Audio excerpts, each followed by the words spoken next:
Assalamualaikum warahmatullahi wabarakatuh. Hai semuanya, jumpa lagi dengan saya Muhammad Arif Alam Syarifuddin. Pada pertemuan sebelumnya, saya telah memaparkan tentang apa itu rangkaian seri. Dan di video ini, saya akan membahas mengenai rangkaian paralel.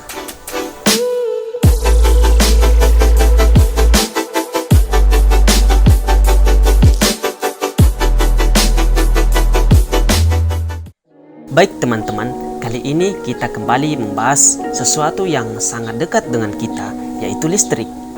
Ada dua macam rangkaian listrik, rangkaian seri dan rangkaian paralel. Sebelumnya saya sudah membahas tentang rangkaian seri, dan sekarang saya akan membahas mengenai rangkaian paralel. Apa itu rangkaian paralel? Rangkaian paralel adalah rangkaian listrik yang hambatannya disusun secara bercabang atau bertingkat. Di rangkaian paralel, arus yang mengalir di setiap cabang besarnya berbeda. Tiap komponen tersambung dengan kutub negatif dan kutub positif dari sumber tegangan. Artinya, seluruh komponen memperoleh tegangan yang besarnya sama dan hambatan totalnya jadi lebih kecil daripada hambatan tiap komponen listriknya. Jika dirumuskan dalam matematis, maka tegangan dari hambatan 1, hambatan 2, dan hambatan selanjutnya sama besar, yaitu V sama dengan V1 sama dengan V2 sama dengan V3. Aliran pertama akan masuk ke hambatan 1, ketika sudah naik akan mengalir ke hambatan 2 dan seterusnya. Alhasil, kuat arus dari aliran listrik berbeda.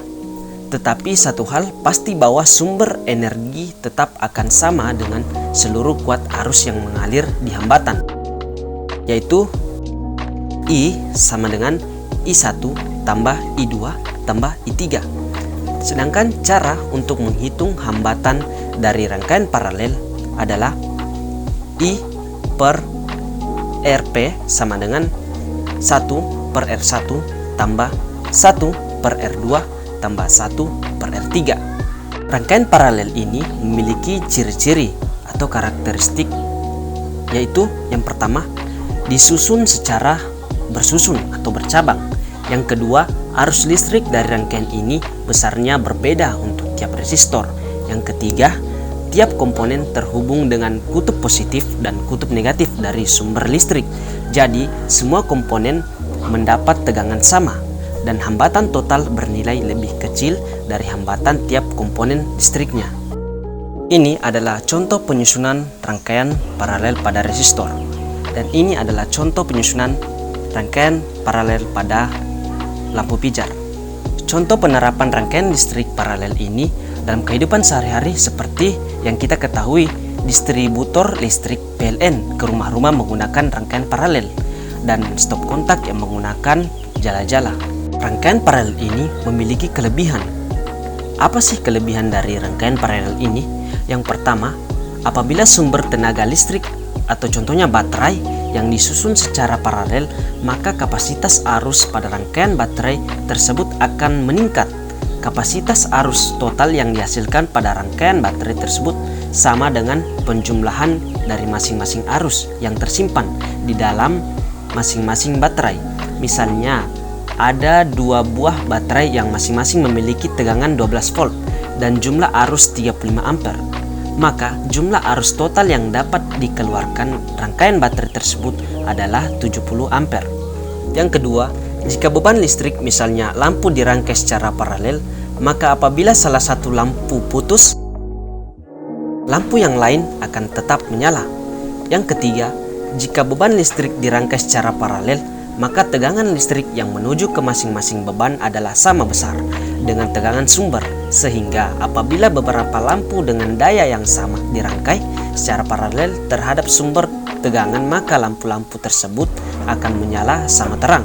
Namun, rangkaian ini memiliki kekurangan, yaitu yang pertama, apabila beban listrik yang disusun secara paralel memiliki tahanan yang berbeda, maka arus listrik yang mengalir ke masing-masing beban kelistrikan menjadi tidak sama besar.